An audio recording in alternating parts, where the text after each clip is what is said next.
Burgundy and Gold Nation, welcome to Washington Commanders News. I am your partner on this epic journey of our franchise. And I have to tell you, after this week, we just lived through at the FedEx Forum. We have updates that everyone was waiting for. With bated breath, the team came out of the bye week, week 12, that gave us time to breathe, to think, to analyze. What is happening with this team that seemed to have such a bright future just 3 months ago? News is flowing from Washington, and it is not everything we want to hear, but believe me, it is progress. It is movement. It is hope when we need it most. Today, we break down the 3 stories that are going to define our immediate future. And I repeat, immediate stay until the end, because this is crucial to understand where we are going as an organization and how Dan Quinn can save this season from the jaws of disaster. And if you have not subscribed to the channel yet, hit it now, because the Commanders deserve a community as strong as they deserve to win. First news, Jayden Daniels returns. Look, after 23 days without seeing him in action, the star quarterback, who is our offensive rookie of the year just a few months ago, is finally back on the field. I think this is the kind of news we needed to hear a long time ago, even if it comes with a load of caution that is heavier than the defensive problems we have had all year. Jayden Daniels suffered that horrible elbow injury on November 2nd against the Seahawks in the fourth quarter of a game that was already a total debacle. Seattle put 38 points on us without us being able to respond. It was a disaster, folks, a national embarrassment. But here is the crucial point. You need to understand Daniels did not need surgery. That means the dislocation of that left elbow. Although it was brutal, although we saw him walk to the locker room with a black air cast, did not require surgical intervention. In the NFL, that is hugely important because it means recovery, it means hope, it means we are not looking at a ligament reconstruction surgery that will be out all year. Now let me tell the full story of how it happened. It was with 7 minutes and 39 seconds in the fourth quarter. Washington was already losing 38-7. It was a monumental blowout. Quinn was trying to give Daniels more work, possibly to get his rhythm back after he had been out for a hamstring injury the week before. On a play, Daniels found himself pressured number 99 from Seattle, Drake. Thomas tackled him to the right of the field, and his left elbow bent backward. I watched the video over and over again. The entire stadium heard it. It was silent. It was silent because we knew we had seen something bad. Something really bad. Jayden. Teammates took a knee. Sam Cosmi, the right guard, came out in the press conference afterwards and said it was gut-wrenching. That is the correct term. But here comes the important part for the day. Dan Quinn, in his press conference this afternoon, Monday, was very clear. Daniels is back in practice. Yes, back. They can practice. They can work. They can start the process slowly. But attention, and this is important, he has not been clear for contact. He has not been clear for contact. I tell you this. The difference between returns to practice and is ready to play is huge. Returns to practice means progressive rehab. It means mobility. It means you can move without pain. But not clear for contact means he cannot be tackled. He cannot be in the middle of the action. It is individual practice. It is limited movement. It is psychological and physical preparation, but in a controlled way. So what does that mean for Sunday? It means it is practically impossible for Jayden to see action against. Denver Quinn was direct, no beating around the bush. He said it is a long shot, a very long attempt, and I think that is generous on his part. Unless there is a drastic change of protocols, in the next 6 days, Marcus Mariota is our quarterback for Sunday Night Football against the best defense in the NFL. That is heavy, folks. It is really heavy. Now, let us go to the deep analysis. This return to practice for Daniels is a titanic step in the right direction, but let me put something in perspective. Jayden Daniels has been an injury magnet in 2025. Do you know how many different injuries he has suffered this year? 5 injuries. In week 2 against the Packers, he dislocated his knee. That had him out 2 games. Then in week 7 against the Cowboys, he injured his hamstring. Another game out. Then this elbow one in week 9. The kid has played in 6 of 11 games, 6 of 11. That is more than 50% of the season on the bench. It is like having a luxury car, but with an engine that shuts off every time you need it. Daniels' statistics are completely down from his rookie season. In 2024, it was historic. In 2025, he has been injured almost constantly. He has thrown 1,184 yards, 8 touchdowns, and 2 interceptions. Compared to last year, where he was on track for 15,000 yards, it is a free fall. Here is where I have to be honest with you. The pattern of injuries is worrying. Very worrying. It is not coincidence. It is not bad luck. It is a quarterback who is being hit constantly because the Commanders' offensive line has been vulnerable. The Seahawks pressured him on 51% of his dropbacks in the second half. 61%. That is unacceptable. That means the kid is seeing ghosts every second. He is being hit, he is being pressured, and when you are a young quarterback who wants to make plays, when you feel that pressure, you tend to take risks. Because injuries, we have seen it over and over again. What really worries me, the long-term health of this kid. Quinn was clear in his conference today. He said you try to do what is best. That means Jayden wants to play. They always want to play. Our competitors, but the team is being cautious, and that is the right thing. If they rush him, if they put him on the field before he is completely ready, we can lose him for weeks, maybe for the rest of the season. And that is the future of the franchise. We are talking about looking ahead. If everything follows the normal recovery schedule, we will probably see Daniels in Week 14 against the Vikings. Or maybe later, that is a full week after the Denver game. A full week, think about it. We are. In Week 13, Daniels would miss Denver. If all goes well, he returns into Minnesota. That leaves us 5 games to save a season that is 32 down in the betting to win the Super Bowl. I think we have a chance if Daniels returns healthy. That is the differentiating factor. With Mariota playing like he has been playing 1-4 in his starts, throwing more interceptions than some quarterbacks. I am not going to mention here. It is very hard. But Jayden, when he is healthy, is a differentiator. He is a playmaker. He is the future. So let us hold on. Let us be patient. Because in football, a quarterback injury is not an accident. It is a reality, and sometimes patience is the best medicine. What do you think? Do you think he should play if he feels good next Sunday? Or is it better for him to take his time and come back completely healthy? Leave it in the comments below, because that is the question that is dividing the Washington fan base at this exact moment second. Hold on, because now comes the news many wanted to hear after weeks of offensive loneliness. Our star receiver, the first option in the offense, Terry McLaurin, who has all the talents of a Hall of Famer when he is healthy, is finally back. On the turf, doing real work on the field. Ladies and gentlemen, I am telling you, after missing 7 of the last 8 games, after being the ghost of the Commanders' offense, this is huge. I think this is the news that was missing for us to start. Seeing light at the end of the offensive tunnel. This man, when he is healthy, is on another level. The story of McLaurin in 2025 is a nightmare. It started in Week 3 when he was on what looked like a 57-yard touchdown. Against the Raiders, he dove towards the end zone, touched the ball with his foot to secure the score. But when he landed, he tore his quadriceps. The referee annulled the score by video review, but the damage was already done. That quadriceps started. Causing problems, Terry missed 4 full games. Everyone wondered when he would return. And then in Week 8 on Monday night against Kansas City, he returned. We all celebrated. But in the second half on a diving catch type reception, which is what Terry does better than anyone, he aggravated that injury again. He went off the field. Since then, he has been out. That is more than 3 weeks. 3 weeks? Look for an elite receiver. 3 weeks out of action is like losing rhythm forever. It is. Like when you were playing an instrument in high school and stopped practicing for a month, you come back and your finger is not where it was before. With Terry, exactly that happened. The whole offense was built around him. All of it Mariota did. Not have his number 1 receiver. So who is he throwing to Olamide Zakos, who is good, is being competent, but is not?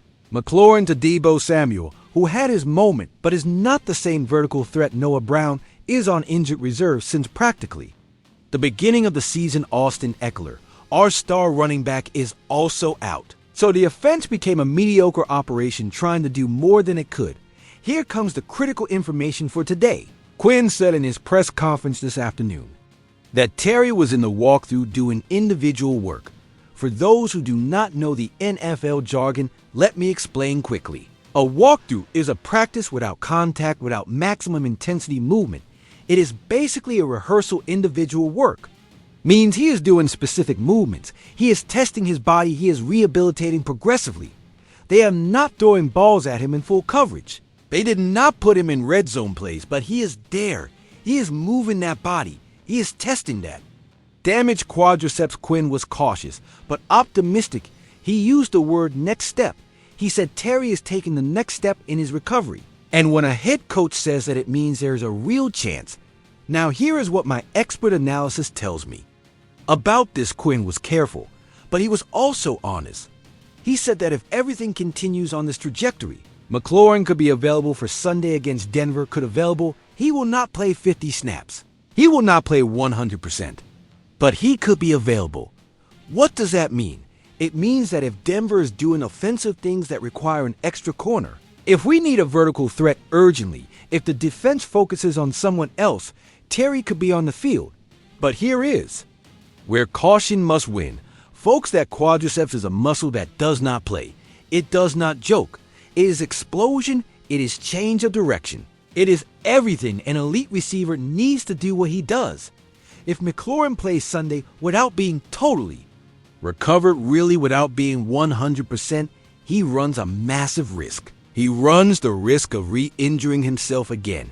And if that happens, we could lose him for what is left of the season.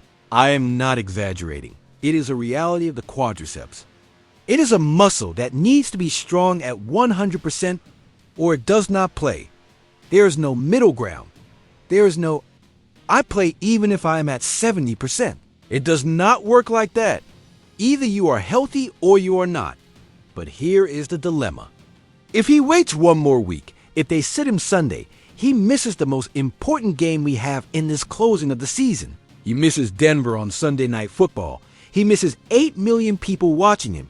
He misses the chance to prove that this team can compete. What I do know is this: the Commanders without McLaurin in their lineup is a mediocre team. Passable, functional. But with McLaurin, even if it is at 70, at 60%, it is a completely different team. It is a team that has vertical threat. It is a team that scares defenses. That is the differentiating factor. I have seen this man do impossible things on the field. Runs that seem taken from a video game, receptions in situations that seem impossible. We need that. Family, we need that against a defense that crushes you. If you do not have offensive threat, logically, here is my prediction. I think Quinn is going to be cautious. I think Sunday he is going to put Terry in the game plan, but limited. Possibly he is going to put him in halfway through the second quarter. Possibly he is going to have him in third down situations, but he is going to have him available. Because on Sunday Night Football against a 9-2 team, you need all your weapons. What?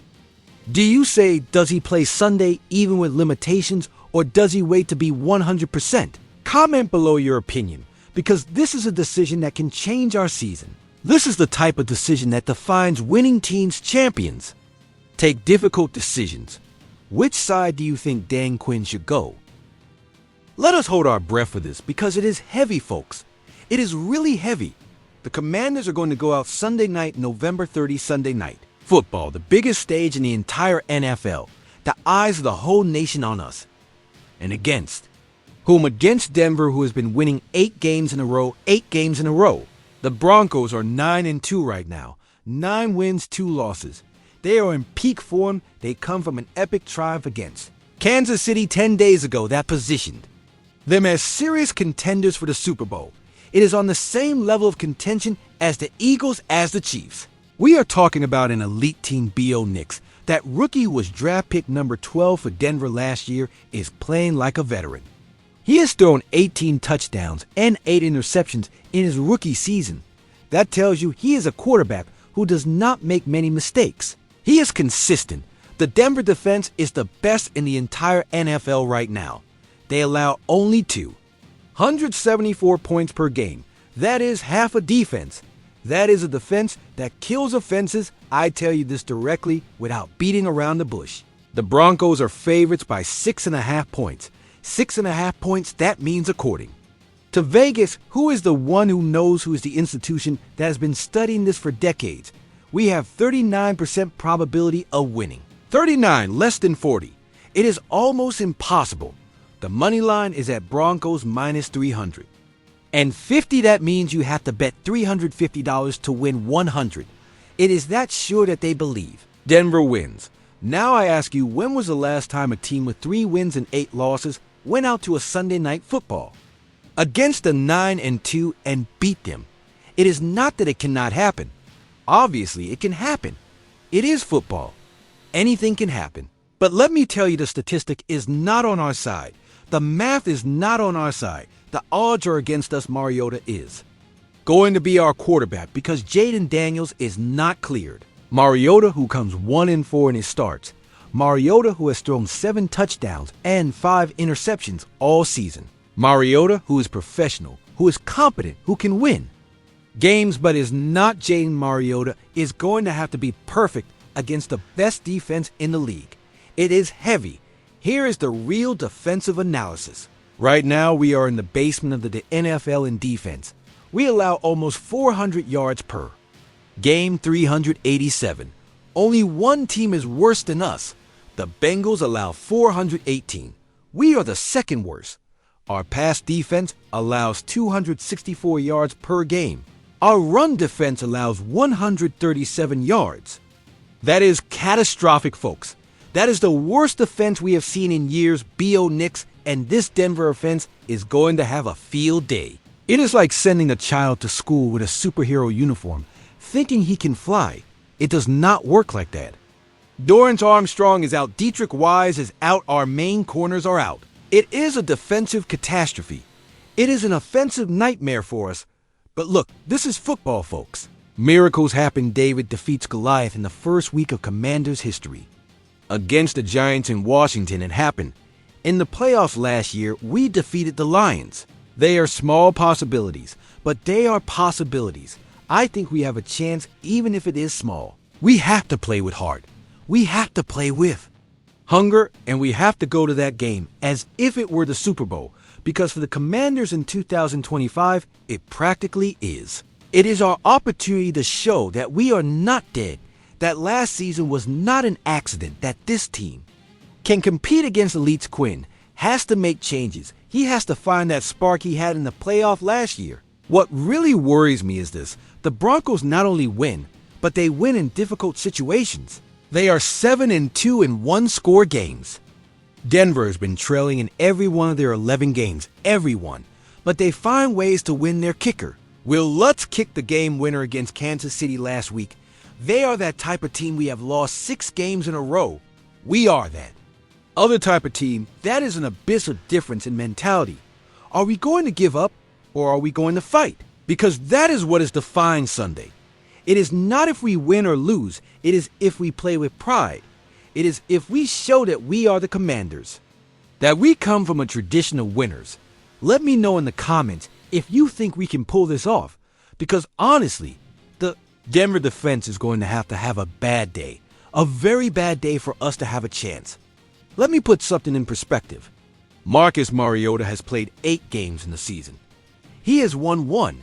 He has lost 7. His full numbers are 92 throws completed in 140 attempts, 1,065 total yards, 7 touchdowns, 5 interceptions. That is a worrying ratio of interceptions, almost at the level of touchdowns. There are quarterbacks in history who have been at a worse ratio, but not many in the modern NFL. The best game for Mariota was against Las Vegas months ago when we won 41-24. That is what we need. His worst game was against Dallas months ago when he completed 4 of 10 passes for 63 yards. It was terrible. So how do we beat Denver? We have to play defense. We have to put pressure. We have to not allow B.O. Nix to have clean time. If Denver has clean time, he completes 73% of his passes. He is a distributor. He is precise. We have to bring pressure with our corners if necessary. We have to play baseball in the secondary. We have. To make this game uncomfortable for Denver offensively, we have to maximize Mariota in short situations. Situations of 3rd and 3, 4th and 1, we have to attack with the run. We have to keep Denver off the field. If we limit their possessions, we have a chance. Look, folks, I have to tell you something real. These last few months have been difficult. The season did not turn out as we expected. Just 2 months ago, we were in the Super Bowl conversations after having an incredible year. Now we are here at the bottom of the NFC East fighting. So the season is not a complete disaster. But you, the Commanders fan base, are still here. You keep believing, you keep commenting, you keep being part of this community. That means everything to us. That is what keeps. Use together. Before you finish this video, let me ask you 2 very clear things. First, subscribe to the channel if you have not done it yet. This is a family, folks, a burgundy and gold family. Every person who subscribes is one more member of our community. That matters. Activate the bell so you do not miss any video, any update, any news about the Commanders. Second, comment below. Tell me what you think of these news. Tell me if you believe in the team. Tell me your prediction for Sunday. Do you think we can beat Denver? Do you think Jayden should play if he feels good? Do you think McLaurin plays Sunday? Because your opinions matter, your voice matters. And this is a family where we all have a voice. We are in this together. And remember, even when things are dark, even when we are 3-8, even when the world seems to be falling to pieces, even when the defense allows almost 400 yards per game, we are the Commanders. We come from a tradition of winners, of champions of people. Who do not give up Sunday can be a defeat. The odds say it will probably be a defeat, but our story is not written yet. This season is not finished. While there is time on the clock, there is hope. So let us enter that stadium Sunday night with our heads held high. Let us see if Marcus Mariota can surprise the whole nation. Let us see if our defense finds a little magic. Let us see if we can execute in critical situations. Let us see if the Commanders have what champions have. And remember, hail to the Redskins.